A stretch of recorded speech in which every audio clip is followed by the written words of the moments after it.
Bonjour chers frères et sœurs qui croyaient en Dieu, qui avaient confiance en Jésus-Christ.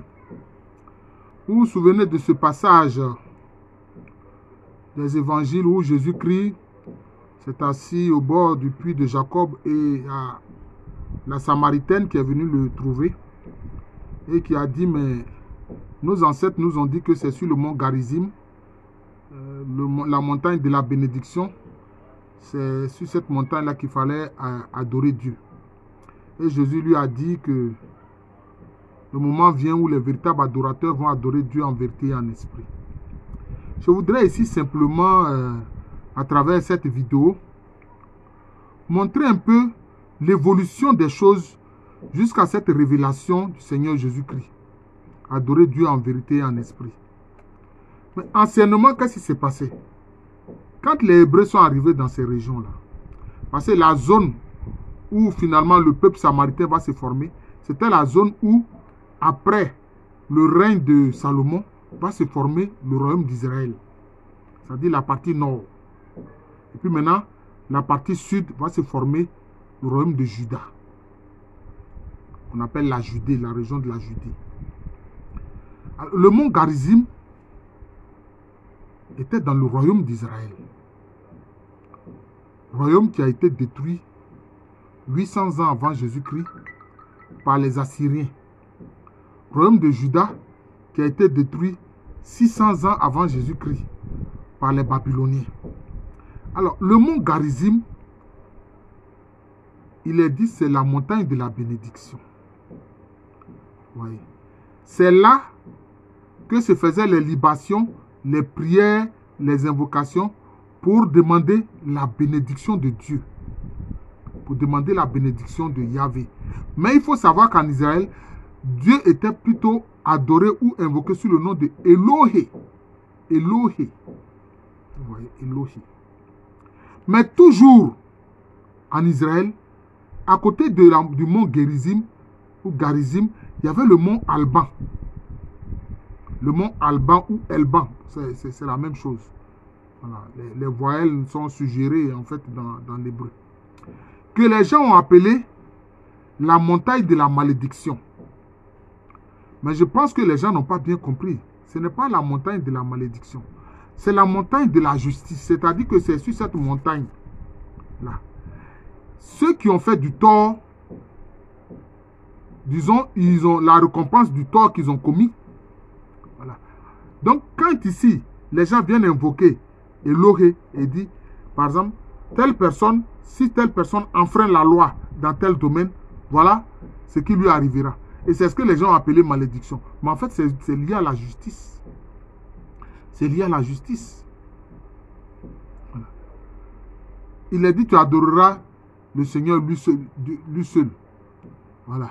Si tu deviens idolâtre, bon, c'est sur cette montagne, hein, le mont Alban là, c'est là-bas que l'invocation de choses de Elohé sera faite pour que tu subisses, je peux dire, les conséquences de la loi que tu as eu à enfreindre. Parce qu'au final, on va voir les Hébreux, pour ne pas dire les Juifs, vont avoir, je crois, jusqu'à 613 concernant, je peux dire, la loi, ils vont avoir 613 oui, c'est ça, 613 lois. 613 lois. Voilà, 613 lois. Si je ne me trompe pas, 613 lois. Mais en fait, le mont Alban qu'ils ont appelé la montagne de la malédiction, en fait, c'est la montagne, hein, de la justice. Parce qu'il y a la miséricorde et la justice. Vous voyez. Quand c'est chez les Hébreux, d'ailleurs, c'est la même chose chez les peuples d'Afrique. Hein. La droite symbolise la miséricorde, la clémence. La gauche symbolise la justice. Vous voyez, c'est ça. C'est pour ça qu'on dit quoi? Jésus est assis à la droite de Dieu le Père. Pourquoi? Parce qu'il exerce encore et encore maintenant la miséricorde. Quand il va venir maintenant totalement, c'est pour exercer la justice. C'est comme si maintenant il se place maintenant à la gauche du Père. C'est comme ça. C'est pour ça qu'on voit chez certains peuples, chez beaucoup de peuples africains d'ailleurs, quand ils faisaient les libations, quand ils font les libations en tenant le récipient et la boisson de la main droite, bon, c'est pour la bénédiction. Maintenant, quand ils tiennent ça de la main gauche, ils disent, bon, si telle personne fait telle chose, voilà la conséquence, si telle mauvaise chose, voilà la conséquence qui lui arrivera, etc. Là, c'est un peu, donc ça renvoie à la justice et donc aux conséquences des mauvaises actions. Mais souvent, les gens disent, ah, c'est Dieu qui a puni. Non, ce sont les conséquences des mauvaises actions que tu as eu à faire. Et la loi, maintenant, te punit. Voilà. C'est la loi te punit. Voilà. Donc, c'est ça. C'est comme si, donc, le mont Alban, que les gens ont appelé proprement la montagne de la malédiction, non. C'est la montagne de la justice. C'est la montagne de la justice. Voilà. Maintenant, c'est ainsi que c'était en Israël. Maintenant, en Judée, qu'est-ce qui va se passer? En Judée, qu'est-ce qui va se passer? Quand le temple va être bâti, c'est l'arche de l'alliance. D'ailleurs, l'arche de l'alliance était là depuis le temps de Moïse. L'arche de l'alliance, au départ, était sous une tente. Mais quand le temple a été bâti par Shlomo, alors, l'arche de l'alliance est là dans le Saint des Saints. Dans le Saint des Saints. Et c'est là que Dieu était invoqué sous le nom de Yahvé. Mais c'est le grand prêtre seul qui, une seule fois par an, prononçait ce grand nom de Dieu. Qui est en fait le tétragramme. Yod, He, Vav, He. Voilà, j'en ai parlé au moment où ça continue. Je suis en train de faire une série de vidéos sur la spiritualité des lettres de l'alphabet hébreu. Voilà, des lettres de l'alphabet hébreu. Donc, c'est ça. Et c'est pour ça que la Samaritaine a dit à Jésus, mais vous les Juifs, vous dites que non, c'est dans le temple de Jérusalem qu'il faut adorer Dieu. Parce que l'arche de l'alliance, c'est là que Dieu se manifeste. Dieu se manifeste sur l'arche de l'alliance. Vous voyez, donc c'est un peu ça. Voilà. C'est ça. Miséricorde, justice, manifestation de Dieu même sur l'arche de l'alliance. Vous voyez. Et c'est ce que les Hébreux, jusqu'aux Juifs, c'est ce qu'ils ont vécu. Mais par la suite, concernant la zone d'Israël, donc de la Samarie, bon, c'est ce que les Samaritains ont fait. Voilà. D'ailleurs, j'ai fait une vidéo pour expliquer pourquoi est-ce que les Juifs et les Samaritains se détestaient. J'ai expliqué cela. Vous voyez. Maintenant, Jésus vient tout bouleverser.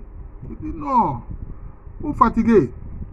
Ce ne sera ni maintenant sur le mont Gérizim, ni le mont Alban, ni dans le temple de Jérusalem où est l'arche de l'alliance, mais sera en vérité, en esprit et en vérité que les véritables adorateurs vont adorer Dieu.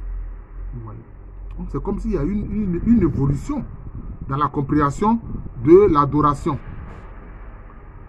Il y a une évolution dans la compréhension de l'adoration.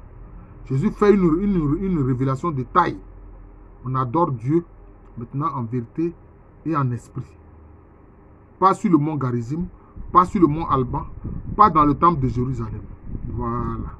Et ça, c'est une révélation importante. Voilà. C'est ça. C'est ça. C'est-à-dire que c'est la personne même qui adore Dieu en vérité et en esprit. C'est comme si, je peux dire que l'arche de l'alliance est en lui, le mont Alban en lui, le mont Gérizim est en lui. Mais le mont Alban, c'est pour la justice. Voilà. Mais quand c'est comme ça, bon, il faut éviter quand même d'attrister le Saint-Esprit. Voilà. Parce que là, c'est la montagne, le mont Alban, c'est la montagne de la justice, en fait. De la justice. Voilà. C'est pour ça qu'on voit dans certains passages, je crois, de psalmistes, etc., bon, il est dit, Dieu, tu nous as traités en toute justice. Parce que nous n'avons pas obéi. C'est le peuple israélien qui disait ça. Dieu, tu nous as traités en toute justice parce que nous n'avons pas obéi. Voilà.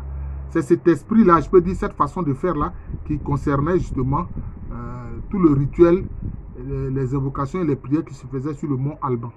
Voilà. Je vous remercie, je suis le frère Jean de l'amour de Jésus. C'est mon nom spirituel. Et à l'état civil, je suis le professeur Alou Kwame René. Merci de partager ces vidéos. Voilà. Et de faire connaître cette chaîne de moi, Jean de l'amour de Jésus. Merci encore et bonne journée à tous.